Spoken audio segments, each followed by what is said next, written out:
నిన్న శాసనమండలిలో లోకేష్ గారు ఇప్పటి వరకు మనకు వచ్చినటువంటి కంపెనీల గురించి, అదేవిధంగా ఇప్పుడు రాబోతున్న కంపెనీల గురించి, ఇంకా ఫ్యూచర్లో వచ్చే కంపెనీల గురించి అయితే మరి నిన్న లోకేష్ గారు మాట్లాడటం జరిగిందనమాట.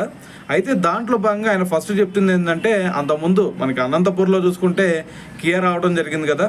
అయితే మరి ఆ కియా రావడం వల్ల మరి అనంతపురం రూపురేఖలే మారిపోయినాయి అని చెప్పేసి ఆయన ఒక స్టేట్మెంట్ ఇచ్చారనమాట. ఎందుకు ఆ స్టేట్మెంట్ ఇచ్చారంటే దానికి ఒక రీజన్ ఉంది.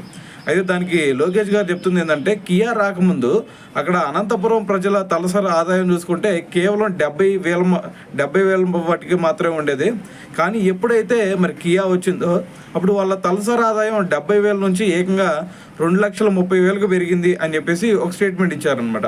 సో దీంతో మరి దీని అంతటికి కూడా కారణం మరి కియా తీసుకురావడం వల్లే అని చెప్పేసి ఒక స్టేట్మెంట్ ఇచ్చి, దాని తర్వాత మరి ఇప్పుడు రాబోతున్న కంపెనీలు ఏవైతే మరి గూగుల్, అదేవిధంగా టీసీఎస్, వీటితో కూడా మరి సంప్రదింపులు చేపట్టాం. దాని తర్వాత అవి కూడా మరి రాబోతూ ఉన్నాయి.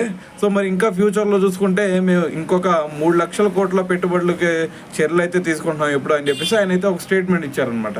సో మరి దాంట్లో భాగంగానే అంతకుముందు ఎన్నికల హామీ అప్పుడు ఏకంగా 20 లక్షల ఉద్యోగాలు కల్పిస్తామని చెప్పారు కదా.